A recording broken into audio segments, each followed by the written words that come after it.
누가복음 12장 말씀입니다. 신약 성경 114면입니다. 누가복음 12장 13절부터 21절까지 저와 성도님들 한 절씩 번갈아 가며 읽겠습니다. 무리 중에 한 사람이 이르되 선생님, 내 형을 명하여 유산을 나와 나누게 하소서 하니, 이르시되 이 사람아, 누가 나를 너희의 재판장이나 물건을 나눈 자로 세웠느냐 하시고, 그들에게 이르시되 삼가 모든 탐심을 물리치라. 사람의 생명이 그 소유에 넉넉한 데 있지 아니하니라 하시고, 또 비유로 그들에게 말하여 이르시되 한 부자가 그 밭에 소출이 풍성함에 심중에 생각하여 이르되 내가 곡식 쌓아둘 곳이 없으니 어찌할까 하고, 또 이르되 내가 이렇게 하리라. 내 곡간을 헐고 더 크게 짓고 내 모든 곡식과 물건을 거기 쌓아두리라. 또 내가 내 영혼에게 이르되 영혼아, 여러 해 쓸물을 많이 쌓아두었으니 평안히 쉬고 먹고 마시고 즐거워하자 하리라 하되, 하나님이 이르시되 어리석은 자여, 오늘 밤에 내 영혼을 도로 찾으리니 그러면 내 준비한 것이 누구의 것이 되겠느냐 하셨으니, 함께 읽습니다. 자기를 위하여 재물을 쌓아두고 하나님께 대하여 부여하지 못한 자가 이와 같으니라. 아멘. 설 명절이 한 주 앞으로 다가왔습니다. 여러분, 명절이 다가오면 여러분 어떠세요? 좋으세요? 아니면 힘드세요? 어릴 때는 명절이 다가오면 참 좋았습니다. 세뱃돈 받을 생각하고 또 용돈이 더 생기니까 참 좋았습니다. 그런데 해가 지나면서 나이를 먹으니 점점 명절이 다가오면 스트레스를 받습니다. 이제 받아야 할 나이가 아니고 뭔가를 해야 될 나이가 되었기 때문입니다. 머리가 좀 복잡해집니다. 우리 형님은 올 설에는 뭘 할 건가? 우리 동서는 또 뭘 준비해 올 건가? 그럼 나는 뭘 해야 될까? 이런 현실적인 고민이 명절을 앞두고 우리에게 있습니다. 오늘 우리가 함께 읽은 오늘 본문에도 아주 현실적이고 실제적인 고민을 가진 한 사람이 등장합니다. 오늘 본문 13절 말씀을 함께 읽겠습니다. 무리 중에 한 사람이 이르되 선생님, 내 형을 명하여 유산을 나와 나누게 하소서 하니, 아버지가 돌아가셨습니다. 그리고 아버지가 남겨둔 유산을 형과 나누려고 하는데 이게 잘 안 되는 거예요. 그래서 좀 다투다가 그 문제를 예수님께 가지고 와서 해결해 달라고 부탁한 것입니다. 예수님은 솔로몬보다 더 지혜로우신 분입니다.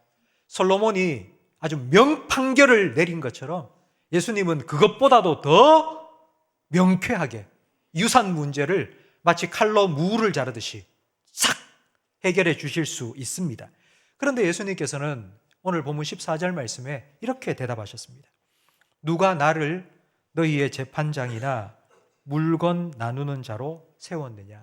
이 말은 내가 분쟁을 해결해 주는 해결사나 변호사가 되기 위해서 온 것이 아니라는 뜻입니다.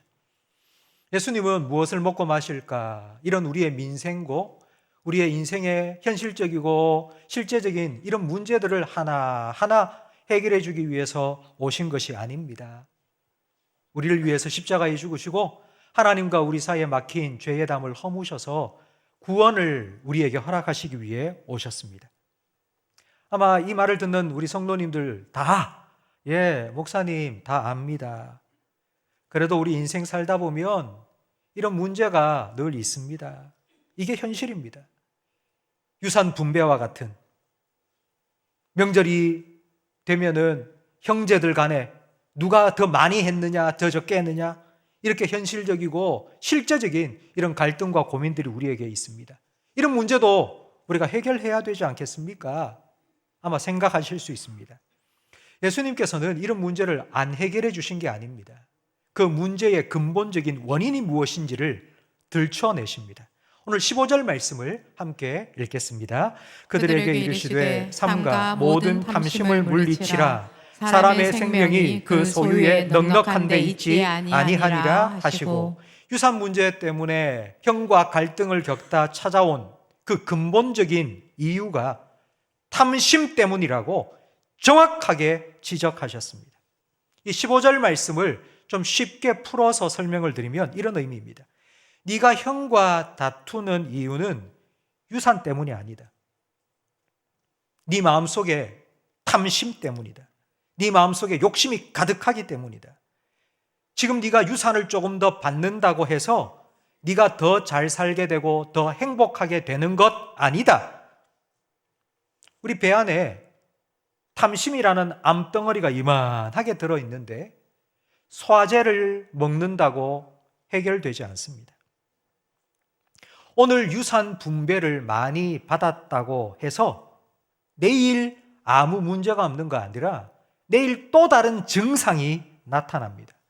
예수님께서는 표면적인 증상이 아니라 근본적인 원인을 치료해 주십니다. 그게 바로 탐심입니다. 탐심이 무엇인지 이야기를 하나 들려주시는데 바로 16절 이하에 나오는 어리석은 부자 비유입니다. 여러분이 너무나도 잘 알고 있는 이야기입니다. 한 부자가 있었습니다. 얼마나 풍년이 들었는지 막 소출이 넘쳐났습니다. 요즘 말로 하면 대박이 난 거죠. 주식이 10배로 뛰어오른 것입니다. 그래서 곡간을 허물고 곡식을 많이 쌓아둘 수 있을 정도로 크게 지을 생각을 했습니다. 여러분, 이런 생각을 하는 게 나쁜 게 아닙니다. 잘못된 것도 아닙니다. 문제는 그 다음 생각입니다. 우리 19절 말씀을 함께 읽겠습니다. 또 내가 내 영혼에게 이르되 영혼아 여러 해 쓸 물건을 많이 쌓아두었으니 평안히 쉬고 먹고 마시고 즐거워하자 하리라. 내가 더 많은 소유를 얻었으니 이제 앞으로 나는 더 평안하게 살 거고 더 기쁨을 누리며 살 거라고 생각한 것입니다. 부자의 문제는 돈이 많은 것이 아닙니다. 돈이 많은 것은 문제가 아닙니다. 문제는 무엇인가 하면 이 돈이 나의 안전과 행복을 보장해 줄 것이라고 믿는 것입니다. 그래서 내 안전을 지켜주고 내게 행복을 가져다 줄 돈이 더 필요하다고, 돈을 더 벌기 위해서, 돈을 더 얻기 위해서 계속하여 고민하고 생각하는 탐심이 문제입니다. 탐심은 돈의 문제가 아니라 마음의 문제입니다.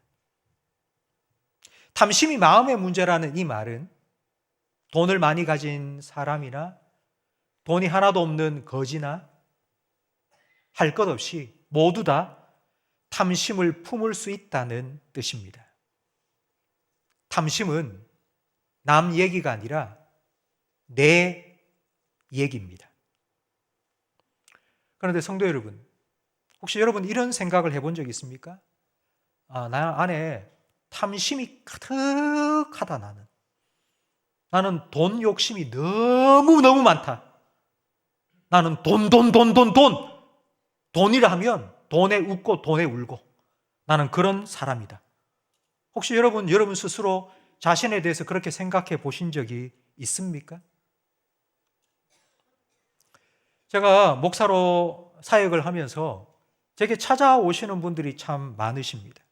근데 찾아오셔서 이런저런 이야기를 하시는데 주로 자녀 문제, 진로 문제, 결혼 문제, 직장 생활 문제, 이런 것 때문에 고민이 되어서 목사님 어떻게 할까요?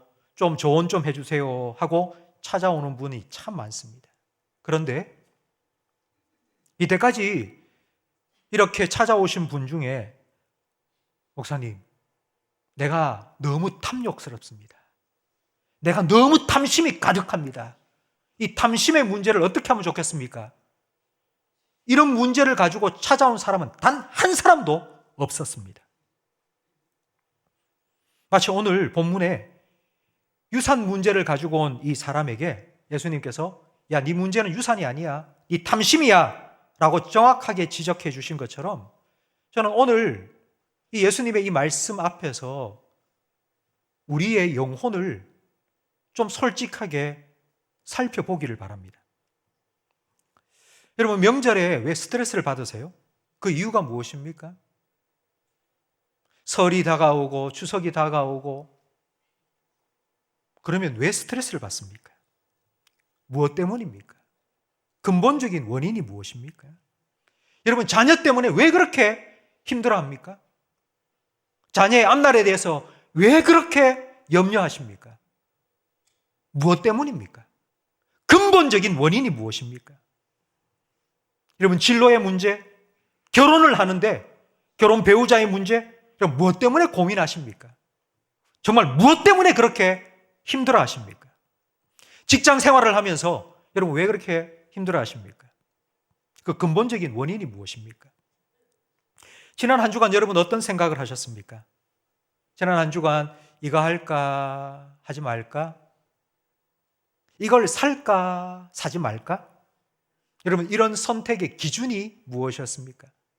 여러분, 무엇을 따라서 선택하시고 결정하셨습니까? 여러분, 지난 한 주간 무엇을 걱정하면서 하셨습니까? 지난 한 주간 여러분은 어떤 이야기를 많이 나누셨습니까? 여러분, 아내와 남편과 함께 무슨 얘기 나누셨습니까? 직장 생활하는 여러분 동료들과 어떤 대화를 나누셨습니까? 며칠 추웠는데 1월달 난방비가 얼마가 나왔어? 이번에 설 보너스를 얼마 받았어? 우리 회사는 얼마 준다는데. 우리 자녀가 어느 학교에 가야지 앞날이 좀 활짝 열릴까? 집을 사는 게 좋을까? 아니면 주식을 사는 게 좋을까? 어디에 투자해야지 돈을 많이 벌 수 있지? 한 주간 살아오면서 우리가 생각하고 대화를 나누는 주제, 우리의 관심의 초점이 물질에 있지는 않습니까? 이 자리에 계신 성도님, 오늘 설교를 듣고 있는 여러분 중에는 분명히 지금 이런 생각을 하는 분이 계실 겁니다. 목사가 참 목사 같은 소리 하고 있네. 목사가 세상 물정을 몰라도 저렇게 몰라가지고. 목사님, 세상 사는 게 그런 게 아닙니다. 돈이 없이 어떻게 삽니까? 돈이 있어야죠. 돈이 필요하죠. 돈이 없는데 어떻게 삽니까? 저는 돈이 필요 없다고 말씀드리는 것이 결코 아닙니다. 문제는 그 돈에 우리의 모든 생각과 관심이 맞춰져 있다는 겁니다. 그게 집중되어 있다는 게 문제입니다. 내가 안전하게 살기 위해서는 돈이 필요해. 내가 행복하기 위해서 돈이 필요해. 내게 기쁨을 주는 건 돈이야. 그러니까 돈이 있어야지.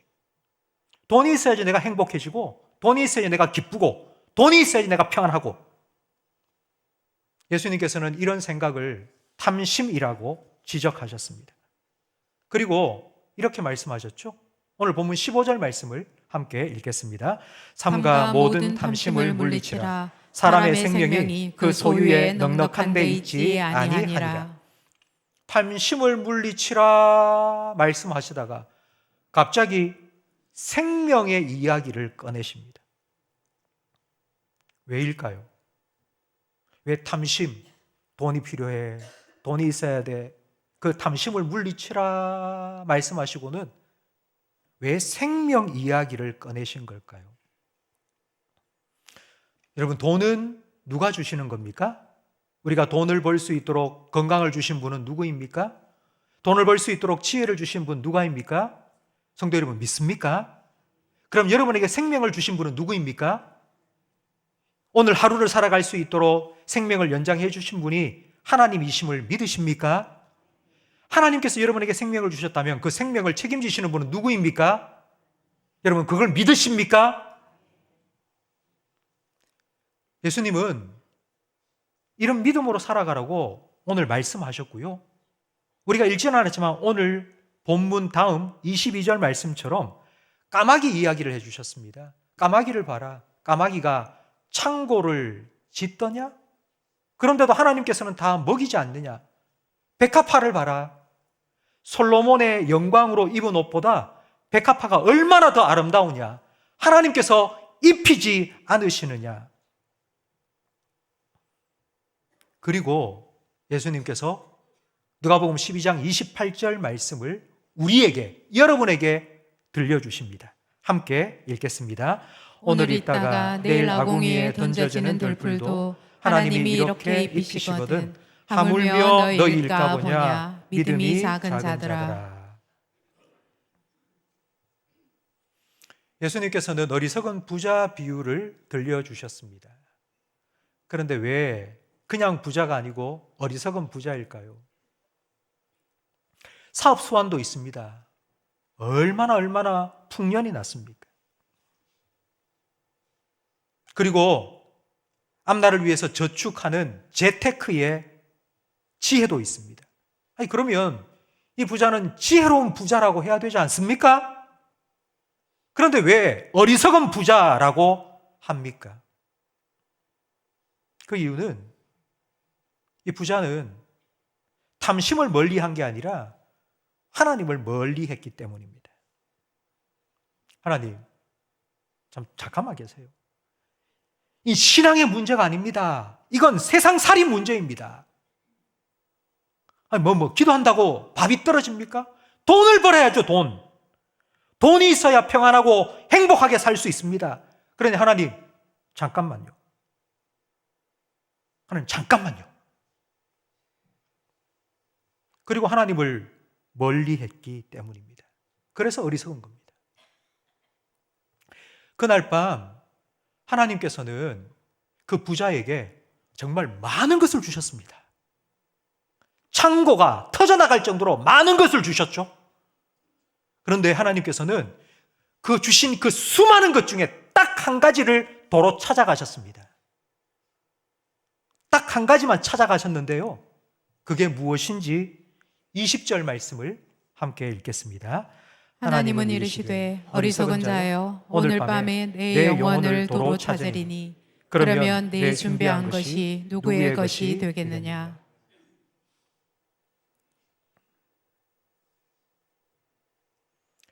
성도 여러분, 예수님께서 이 어리석은 부자 이야기를 들려주신 건 누구 때문이죠? 예수님께 어떠한 사람이 찾아왔습니다. 근데 그 사람의 문제가 무엇이었습니까? 형과 유산 나누는 문제 때문에 갈등이 있었습니다. 유산은 아버지의 죽음으로 주어집니다.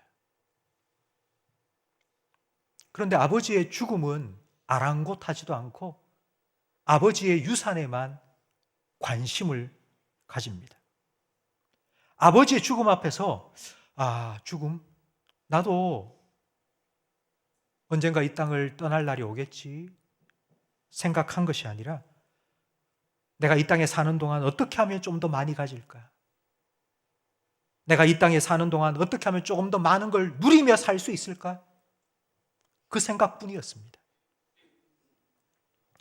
2008년 한국 투명성 기구 대구 본부에서 10대 청소년들을 800명을 대상으로 설문조사를 했습니다.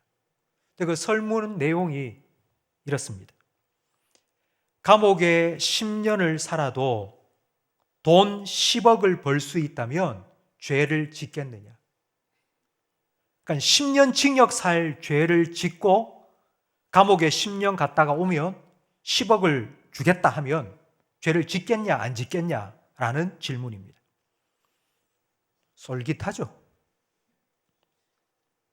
근데 이게 10대 청소년에게 이 질문을 했습니다. 근데 그 결과 여러분 몇 명이 나 그렇게 하겠다고 대답을 했을까요?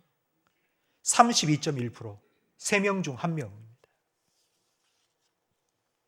성도 여러분, 이 시대를 살아가고 있는 우리 젊은이들 3명 중 1명은 10년의 생명보다 10억의 돈이 더 중요하다고 생각합니다. 여러분은 어떻게 생각하세요? 우리가 살아가는 지금 이 시대는 돈 때문에 생명을 가볍게 여기고요. 돈 때문에 사람을 하찮게 여기는 그런 시대가 되었습니다. 돈이 있으면 중요한 사람이고요. 그렇지 않으면 그렇지 않은 아주 낮은 사람처럼 여깁니다. 이런 우리에게 예수님께서 오늘 말씀하십니다.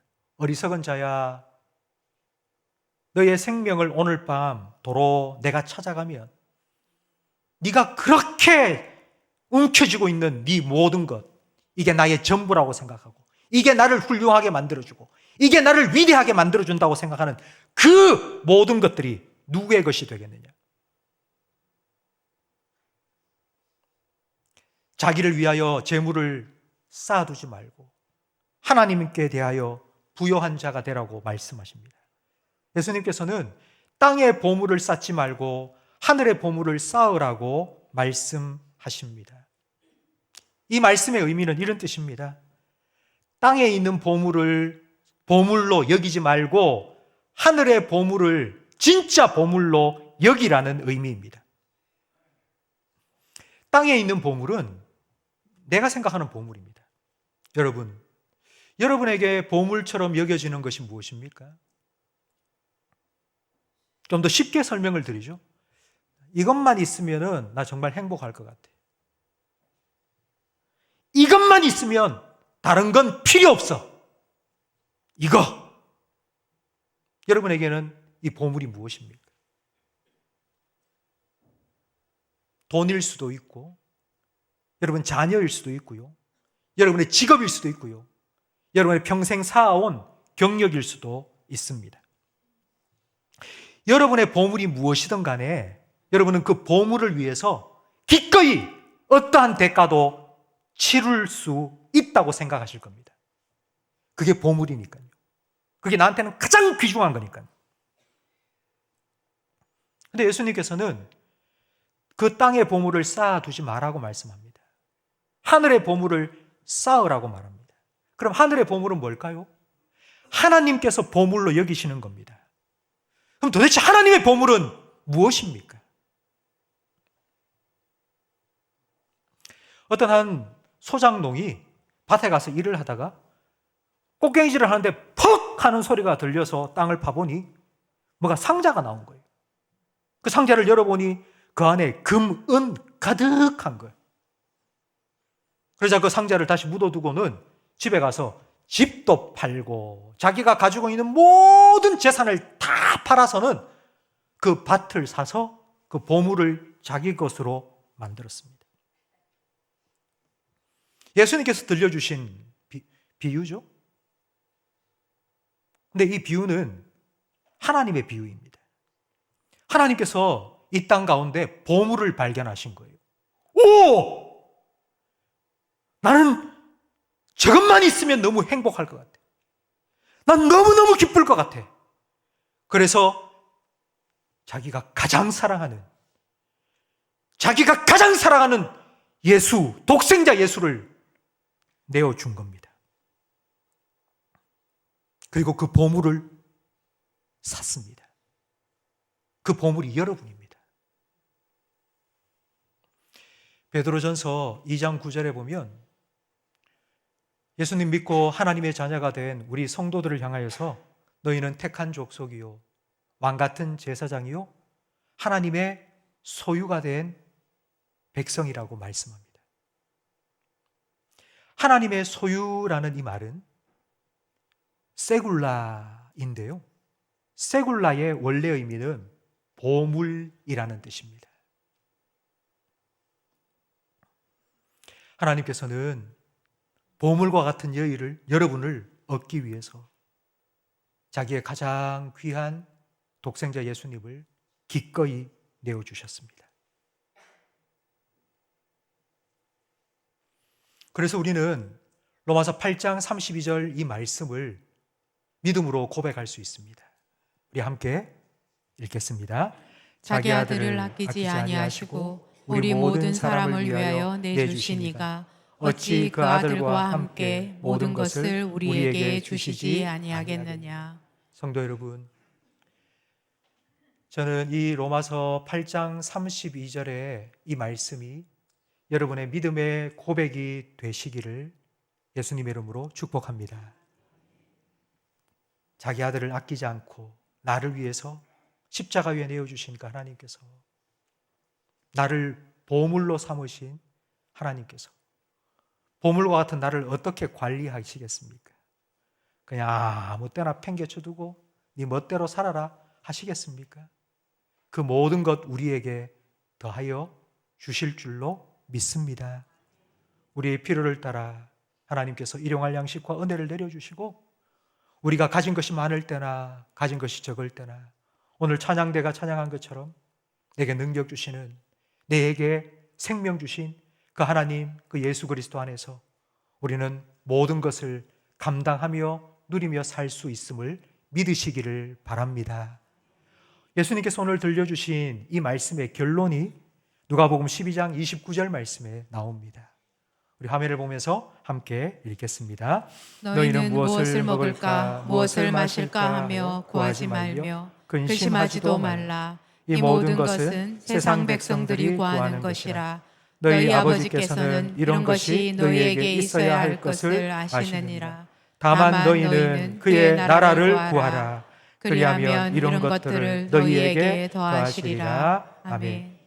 그의 나라를 구하라. 이 말은 하나님께서 다스리는 나라 백성이 되라는 뜻입니다. 하나님께서 우리의 왕이 되시면 하나님께서 백성된 우리의 삶을 책임지실 겁니다. 이 모든 것, 무엇을 먹을까 마실까 염려하는 것 하나님께서 다 더하여 주실 것이라고 약속하셨습니다. 이 하나님을 믿는 믿음 가운데서 여러분의 마음이 넉넉해지시고 여러분의 영혼이 부요하게 되기를 예수님의 이름으로 축복합니다. 보물 관리를 잘 하세요. 하나님께서 여러분을 보물 삼으셨어요. 그렇게 귀한 여러분을 그런 그깟 한낱 사라지고 없어져 버릴 그 돈 때문에 그렇게 낭비하지 마시고요. 하나님께서 이 모든 것 우리에게 주실 거라고, 하나님께서 내 모든 필요를 채워주실 거라는 믿음 가지고 하나님께서 필요하다면은 좋은 사람도 붙여주시고 또 좋은 길도 열어주시고 하나님께서 우리의 삶에 필요를 따라 공급하여 주실 것이라는 믿음으로 살아가기를 바랍니다.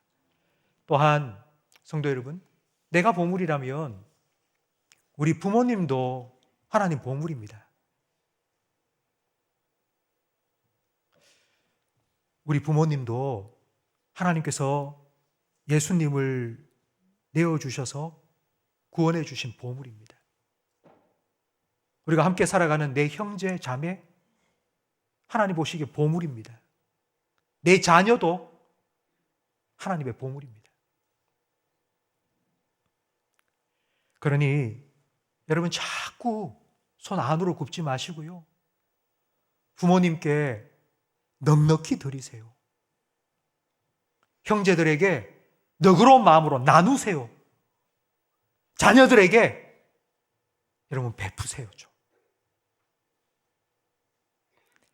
이 설명절날 여러분 때문에 여러분의 가정에, 여러분의 가족들 가운데 하나님이 주시는 기쁨과 평안과 행복이 가득하기를 예수님의 이름으로 축복합니다.